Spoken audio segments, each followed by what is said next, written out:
আমি আপনাদের আজকে গ্রামীণ ফোন টাওয়ারের ভিতরে কি কি আছে এবং কিভাবে চলে দেখানোর চেষ্টা করব।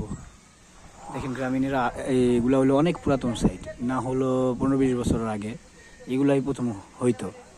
দোতলা তিনতলা এখন মনে করেন যে টিনের রুমে অল্প অল্প ছোট আকারে করে।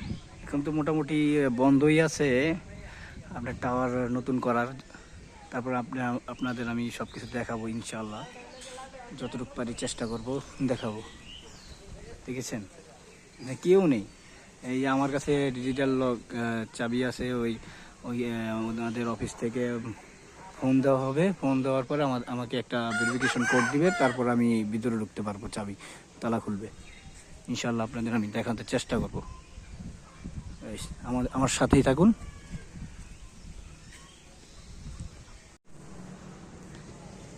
এই দেখেন এই চাবি দিয়ে যে এই তালা খুলবে, ঠিক আছে, একটা আমাকে ভেরিফিকেশন কোড দিবে, তারপর আমি এই তালাটা খুলতে পারবো, ঠিক আছে। দেখেন আমরা যে মোবাইল চালাই, ঠিক আছে, এর ভিতরে কি টাওয়ারের ভিতরে কি কি থাকে তাই দেখাচ্ছি আমি। টাওয়ার রুমের ভিতরে কি কি থাকে দেখাচ্ছি, দেখেন।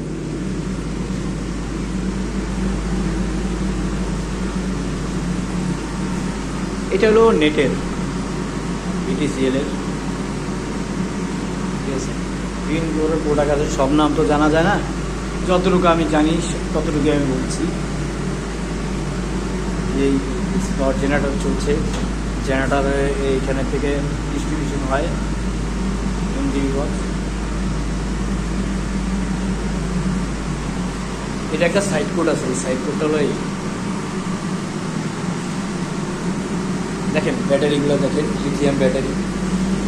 এখানে ব্যাটারিগুলো অনেক চুরি হয়, সেজন্য কীভাবে ঝালাই করছে আপনারা দেখেন।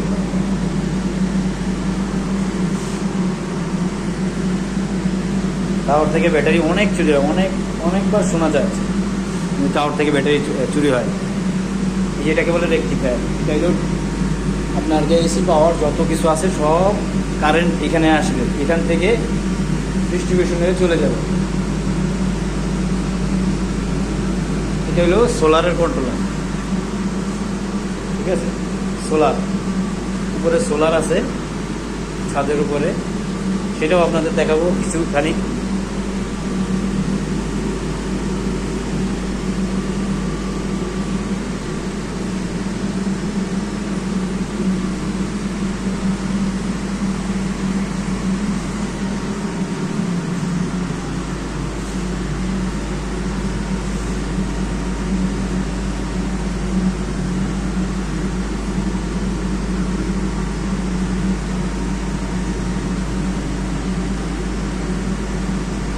এই যে আমি দিয়েছি ভিতরে,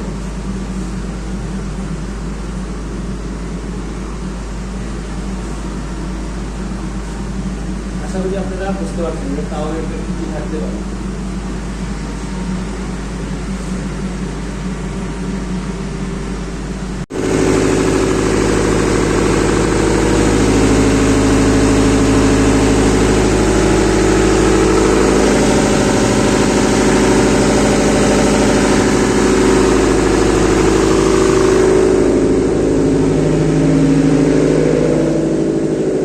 পুরাতন টাওয়ারগুলোর রুম অনেক বড় বড় থাকে।